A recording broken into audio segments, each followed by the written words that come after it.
This is the newsroom for Monday, December 28, 2020. We're broadcasting to you on E1, Scar TV, NTN, and Tarzi TV in Bartica. In the headlines, government gets parliamentary clearance for a supplementary budget of $18.4 billion, including $2.5 billion more for the COVID-19 cash relief and $4 billion more for Gaitsuku. Cuban national arrested for murder of partner and young daughter. The Foreign Affairs Minister tells Guyanese in Canada to not just send money to relatives, but to come home and invest. And in sport, bounce back football to test local players' readiness for international duties, says Coach Wayne Dover. With the news, I'm Kurt Campbell. We're glad you can join us. First up, the government on Monday gained parliamentary approval for a supplementary budget of over $18 billion, which include $2.5 billion being used to pay out the COVID-19 relief grants of $25,000 for each household. Minister of Human Services and Social Security Vindhya Prasad told the National Assembly that the initial budgeted sum for the COVID-19 relief grants was some $4.5 billion. With this approval, the government would be paying out a total of $7 billion to families, but Minister Prasad was keen to note that the $7 billion will only be enough to wrap up phase 1 of the exercise. Some 16,375 persons who have been issued pink slips for one reason or another in deferral of receiving the payout will be targeted in a second phase of the exercise. Prasad explained that the government had initially used the numbers from the 2012 census to commence rollout of the exercise, but verification on the ground have proven that the number of families and households are significantly different. The minister said the government has returned to the National Assembly for additional funding because the initial budgeted sum proved to be insufficient. Here, $4.5 billion was allocated in the first instance, and now we are asking for $2.5, and that was taken out of line item 6343 in the budget, which includes the pension. So other than reiterating what I just said about physical verification, it is impossible for me to give you a finite number. Thank you, Honorable Minister. Minister, thank you, Chair. Honorable Mr. Peguera. Thank you, Chair. This allocation, Minister, would it be catering for all the persons who have pink slips? Would this allocation be catering for all of the persons who are in receipt of their pink slips? Honorable Minister. Mr. Chair, it is still in the first phase with regard to Region 4. So as the remarks column would indicate, is to facilitate the current process, which is in Region 4, which would not include the pink slips, because we still are in the process of doing the first phase within Region 4. In the first phase, the government said it is only catering for $25,000 per household and not family. Distribution of the government's national COVID-19 cash grant is currently underway on the east coast and east bank of Demerara and in Sophia, Greater Georgetown. Region 4 is the only outstanding region for the distribution of the grant to be completed, with the other 9 regions already served. We tell you now that 3 months after the Guyana Sugar Corporation Gaitsuku was allocated the sum of $3 billion, the government returned to the National Assembly on Monday requesting an additional $4 billion. While the previous $3 billion was to recapitalize the 3 estates closed by the former APNU-AFC government at Rosal, Skeldon and Enmore, the $4 billion requested Monday will support the recapitalization of the 3 operating estates at Blairmont, Albion and Iflot.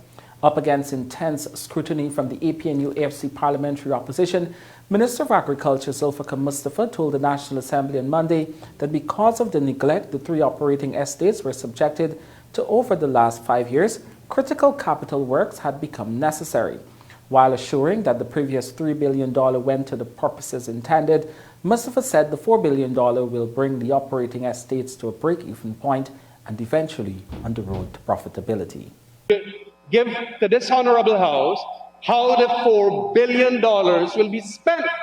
Which estate will get $1 billion? And so on. Okay. He hasn't said that? Please. Mr. Speaker. Honorable Minister. Please. Mr. Chair, if I could say $2.1 billion is earmarked to spend at Albion, $518 million at Blairmont, $60 million at Iflot, another 10 million at Skeldon, 746 million at Rose Hall, 533 million at Enmore, and $60 million at head office, giving you $4 billion.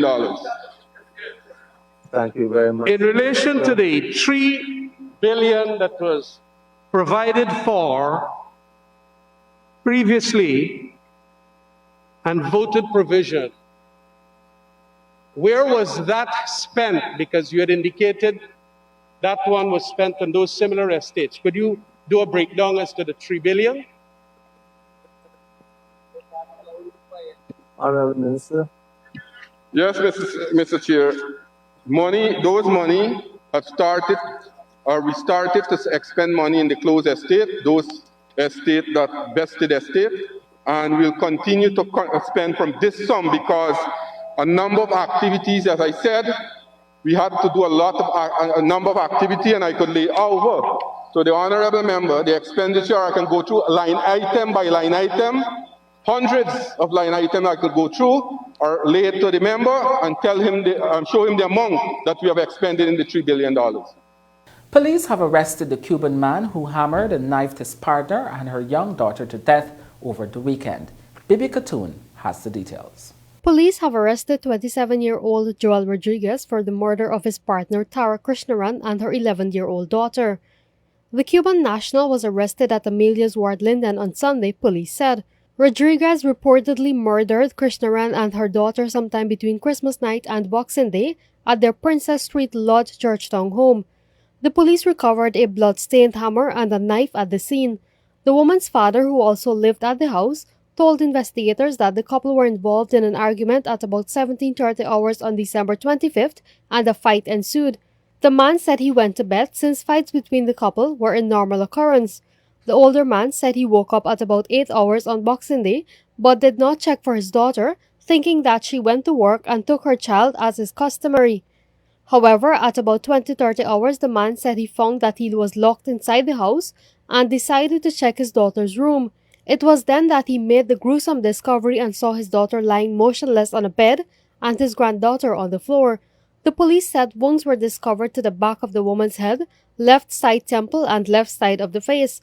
The child had a wound about 6 inches in length to the neck and what appeared to be blood on her private part. Investigations are ongoing. When the newsroom returns, safer hearings, speedier trials as container courts launched. You're watching the newsroom. In what is being called historic for the justice system in Guyana, virtual container courtrooms were launched on Monday to provide a safer way of hearing cases and facilitate speedier trial during the COVID-19 pandemic. 14 containers retrofitted with audiovisual equipment and internet access have already been installed at the Lusignan prison on the east coast of Demerara and are set to begin hearing cases almost immediately. While virtual court hearings began in April this year due to COVID-19, there were not enough facilities and technology for criminal trials and hearings for prisoners. Now container courtrooms with audio-visual technology and internet connectivity will be installed at prisons across the country. At Lusignan Prison, 14 container courtrooms were officially launched on Monday and will supplement the 5 virtual courtrooms that were already implemented. 4 such courtrooms were also installed at the Camp Street Prison in Georgetown, while 8 will be installed at the New Amsterdam Prison, 3 at Mazaruni, and 4 at the Timeri Prison. Each of these facilities also has a control unit as well as a backup generator system and washroom facilities for prisoners. The initiative, which is fully funded by the government, includes the retrofitting of containers with the requisite technology to be used as courtrooms without the magistrate being physically present and without the prisoners being transported. Minister of Legal Affairs and Attorney General Anil Nandlal stated that technological advances are now being utilized more than ever and the judiciary will not be left behind. This new initiative will also reduce the high transportation and security costs for transporting prisoners to and from the physical courtrooms. This measure will bring great relief to the prison population, who often agitate and protest delays in their court hearings. It will also alleviate the great costs associated with the transportation of prisoners from prison locations to magistrates' court across the country. It will bring great speed to the criminal justice system. It will protect the magistrate, the prisoners, the police officer, and the court staff from being exposed unnecessarily to the deadly COVID virus. Meanwhile, Chancellor of the Judiciary, Justice Ionette Cummins Edwards, said a criminal task force was formed due to the pandemic and includes representatives from the Ghana Police Force, Prison Service, Director of Public Prosecutions, and the Judiciary. This task force looked at ways to continue hearings and trials under the pandemic. With this, we now have a safe way of hearing cases. We all have many more cases to be heard, speedier trials for us, and we in the judiciary will welcome this in particular because speedy trials mean a lot. Fair hearing within a reasonable time will be upheld. That constitutional provision will be realized even more. It's also good tidings for members of the public and those who have an interest in the administration of the criminal justice system. The Director of Prisons Acting, Nicklon Elliott, assured that the facilities will be maintained and taken care of.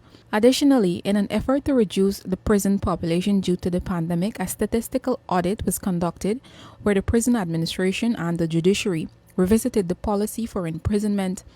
The audit provided prisoners who were in prison for more than 5 years to be prioritized for hearings, and for persons who could not afford bail, a reduction was implemented. Reporting for the newsroom, I am Isanala Patwo.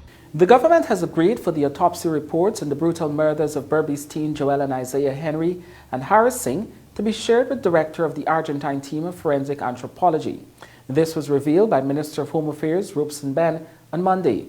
He told reporters that Dr. Fondebreda can view the reports virtually or in person in the presence of government pathologists, Dr. Nihal Singh. Could you say if any consideration was made for the documents to be sent to Dr. Fondebreda? No consideration. There was a discussion where he was advised that he can see the autopsy, which was indeed attended by Mr. Nigel Hughes, and that he could have an opportunity either virtually or face-to-face with the government forensic pathologist. Right, sir. And could you also tell us about the aid the FBI is providing to the police? I'll say nothing to that at the moment about the FBI or any other agency. But is the FBI providing I assistance? will say nothing to that, but we will await the outcome of the investigation. Meanwhile, the Argentine forensic expert had given assurance that he has the expertise and experience to help local investigators solve the murders of the teens that sparked widespread protest action along the west coast of Berbice. He requested several documents from the Ghana Police Force on the investigation on his visit here earlier in the month. The documents requested include work from the crime scene, such as pictures, maps, and descriptions, along with the lab which was used to test samples that were taken from the bodies and the scene. The Minister of Foreign Affairs and International Cooperation UTAD has said that Guyana's link with Guyanese have moved overseas should not just be about money transfer, but that the time has come for them to invest back home and to even move back here. Minister Todd was at the time addressing an awards ceremony and cultural program put on by the Honorary Consul in Toronto, Canada on Sunday night. For too long, there has been a disproportionate focus on the transfer of remittances as the pinnacle of diaspora relations. While it is true that remittances from migrants to their families has contributed greatly to the economies of developing countries, I believe that it is now opportune that we prioritize investment by the diaspora as a key element to our government's plan for long-term economic development. The government of Guyana is committed to strengthening the relationship with our nationals living abroad to assist interested investors in developing and implementing their business ideas at home. We will ensure that efforts are made to address the hurdles to doing business in Guyana, and the Ministry of Foreign Affairs and International Cooperation will work closely with our partners, like the Guyana Office for Investment, to ensure that this goal of attracting sustained diaspora investment is accomplished. Another key aspect to our engagement with the diaspora is remigration. We know, as is evidenced by those being honored tonight, that the diaspora is a community rich with skills and knowledge across a wide range of sectors. As is clearly outlined in the manifesto of the People's Progressive Party Civic, the government of Guyana, in pursuit of encouraging skilled Guyanese to return home, will reverse any adverse changes to the remigrant scheme and will implement policies to facilitate the return of Guyanese in a manner that is simple and mutually beneficial to the diaspora and the people of Guyana. The government sees a role for diaspora investment not only in the new oil and gas sector, but also in the traditional sectors of the Guyanese economy, those sectors that have always been the pillars of our economic activity and national development. As the Guyanese economy expands, as is predicted, there will emerge more and more opportunities for sustained investments and expertise in the areas of education and health. In this regard, the diaspora can provide a pool from which Guyana can harness talent for development. It is for this reason that the government of Guyana believes that the conversation with the diaspora must not only be construed as being necessary, but also must be frequent and meaningful. More news ahead. Stay with us. This is the Newsroom. The National Assembly on Monday cleared a $4.1 billion advance drawn from the Consolidated Fund between June and December in 2019, but not before the People's Progressive Party government questioned the efficiency of the emergency spending. The advances were drawn from the Consolidated Fund by then APNU-AFC coalition government, but were never cleared because of an absence of Parliament. With the withdrawal now up for parliamentary scrutiny, the spending attracted criticisms by the government as questions were raised over the efficiency of the emergency spending. The funds included $179.3 million to facilitate emergency works in regions 2, 4, 5, and 6 to reduce flooding, along with some $1.7 billion was spent to facilitate emergency works and sea defense along the east coast of Demerara. Under these line items, Minister of Public Works Juan Edgel questioned the effectiveness of the funds expended while pointing out that flooding still persisted when the government changed. Edgel said there was no bridge that demanded emergency works to the extent for which monies were withdrawn. Can the honourable member say to us what was the distance of the breach at Danzig, Content, and those areas? No, I know it. I just want to make sure so that he knows who's speaking. Could the honourable member clarify which breach and at what month? I could tell him the size of the breach that we inherited in August of 2020. Which breach is he referring to that required these emergency works? Mr. Chair, I'm not the one bringing this paper here, right? The honourable member, I'm asking a simple question. I'm asking for the records, what was the size of the breach? Honorable Minister of Public Works. Mr.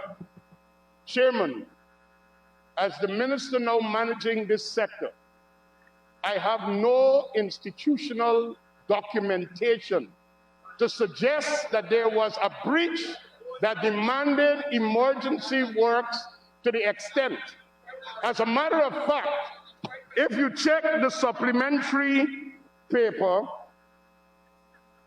where we are spending $1.710 billion, the program for the sea defense works throughout the whole country for 2019 that was approved by the National Assembly before the passage of the no confidence motion, where all of these sums that are being accounted for was spent without the proper legal architecture in place, was $1.7 billion, $300 million in emergency works above the parliamentary approval of $1.4 billion for a designated program for the entire year.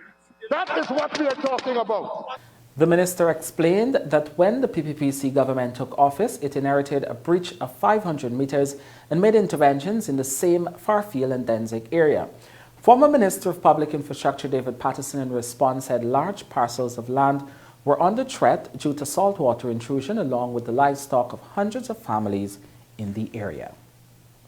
Thousands of deleted scanner images relating to a container of scrap metal which left Guyana late September for Belgium and was found there with 11.5 tons of cocaine were shared with the Customs Anti-Narcotic Unit, CANU, which has since managed to pinpoint who deleted the files. Minister of Home Affairs Robson Ben told the media on Monday at the sidelines of an event at the Lusignan prison that the person is now the subject of parallel investigations with CANU and the Guyana Revenue Authority. Belgians are proceeding with their investigations. There was a former head of the Belgian Narcotics Division who was being sought. Some examinations were recently made in other parts of the country in respect of trafficking routes. That's where we are at the moment. Can you speak about the images that were retrieved from the GRA? Has the police or the CANU? I think there's some difficulty because over 50,000 images were provided to the CANU. They're trying nevertheless to examine them, but for sure it is known who removed the images, the dates and the times. That person or person is in custody? They're the subject of investigations, parallel investigations too, both at the GRA and at the CANU. How many person or persons? I wouldn't say at the moment.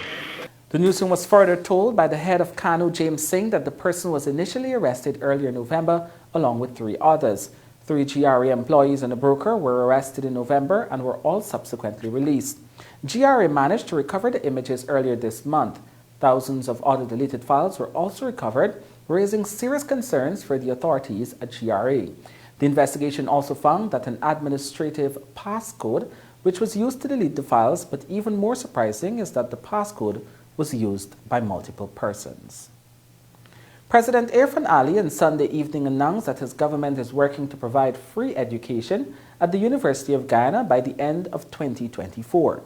During his address to Guyana's 50th Republic Awards ceremony and cultural presentation organized by the Guyana Consulate in Canada, Dr. Ali said his government is working on creating a 21st century education system in the country. We are creating a 21st century education system. The One Laptop per Family initiative will be reintroduced in the coming year. We are providing 20,000 scholarships. We hope to provide free education at the University of Guyana by the end of 2024. In our emergency budget for 2020, we made provisions for doubling the uniform allowance and increasing by 50% the cash grant for students and every single student in Guyana. We are committed to increasing this by almost 300% in the coming years. We're improving our health system with a strong focus on primary health care. Our Ministry of Human Services and Social Security will be intensifying support to the vulnerable, including our elderly, children, women, and the disabled. When the newsroom returns, the financial weather and bridge reports along with sport.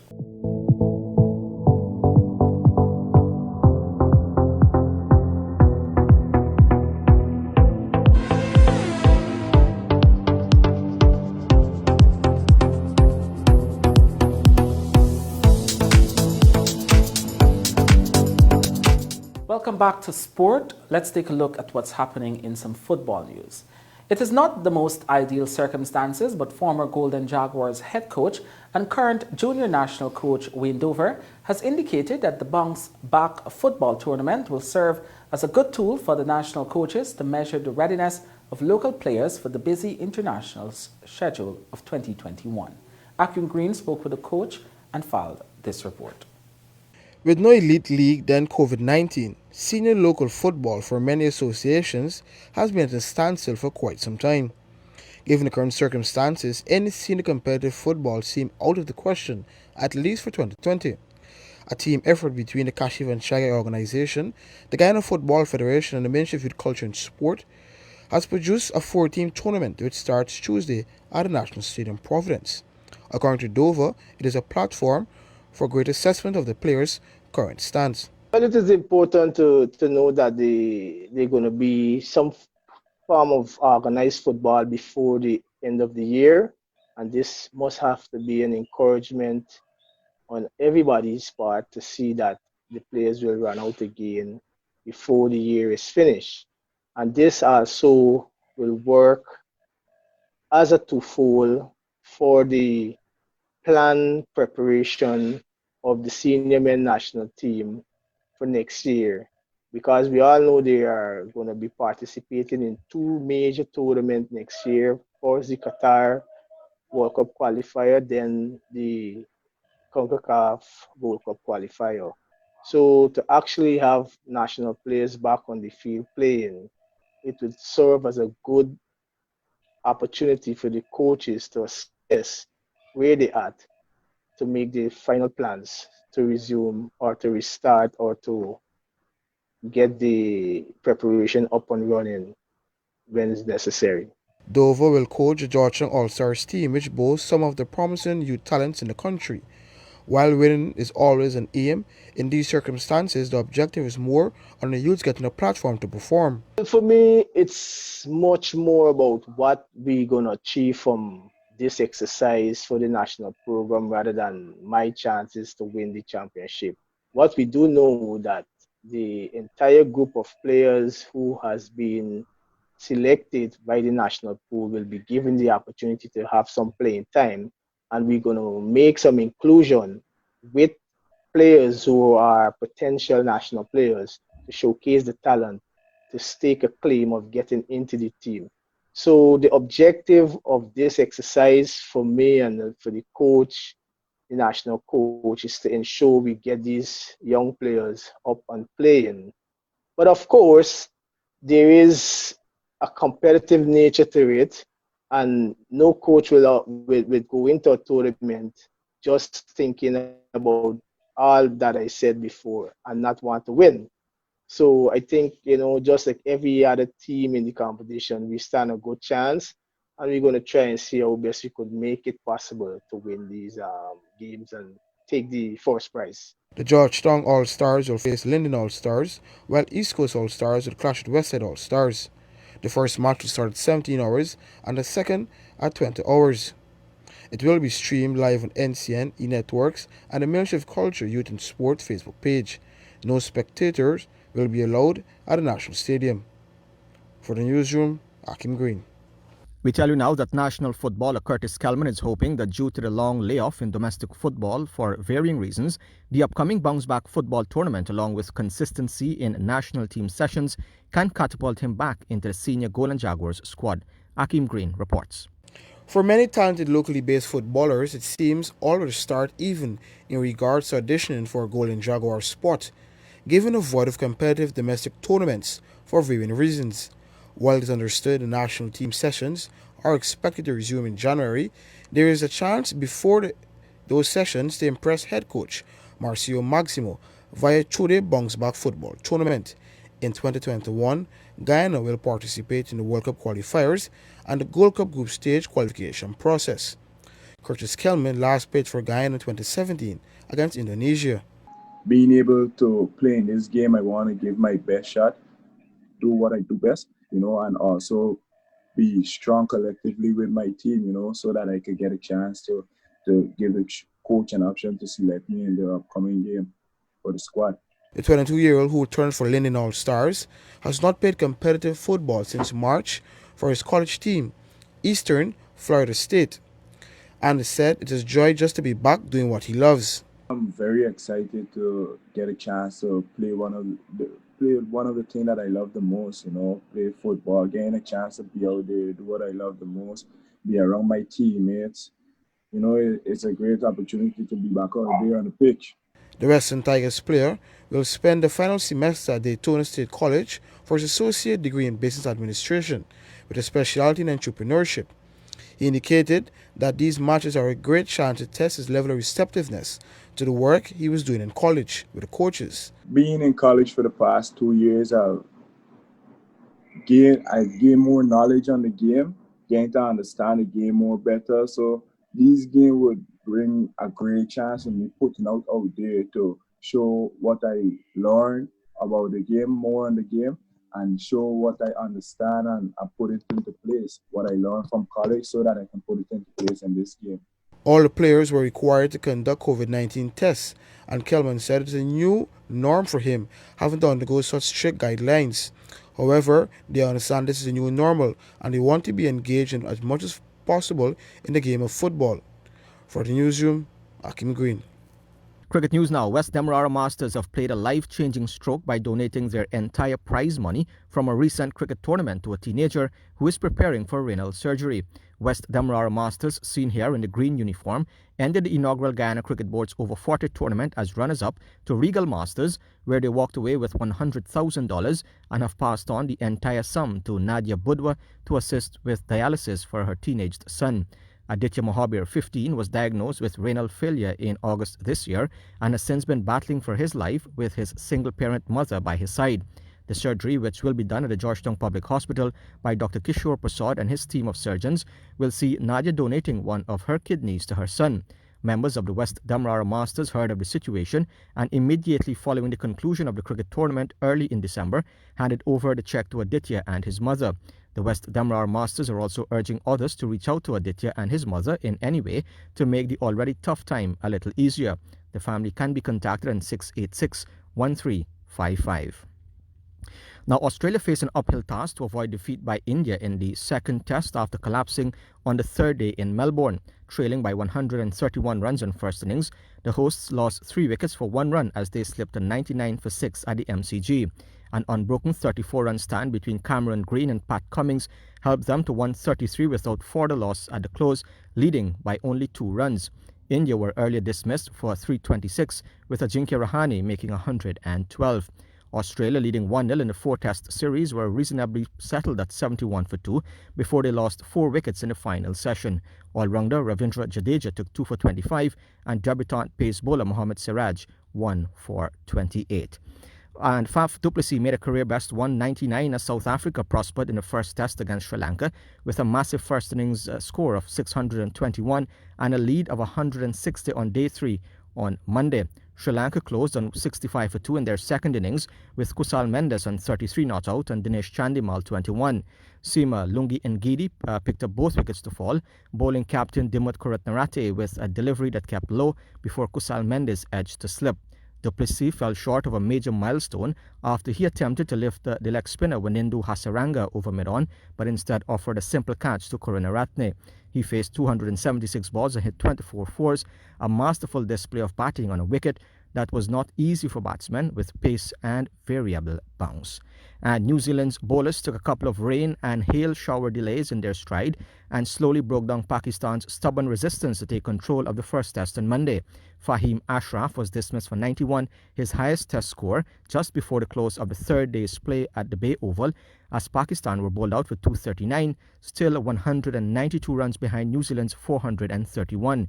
The tourists had been facing the prospect of being asked to bat again after captain Mohammad Rizwan was sensationally run out by Mitchell Santner for 71 to end a 107-run partnership with Ashraf that left them 187 for 7 with about an hour to play. Fahim, however, saw them pass the follow-on and surpassed his previous highest score of 83 against Ireland before he was dismissed with 5 minutes left in the day's play. And with that, we've come to the end of the news for this evening. I'm Avinash Ramzan. Thanks for watching.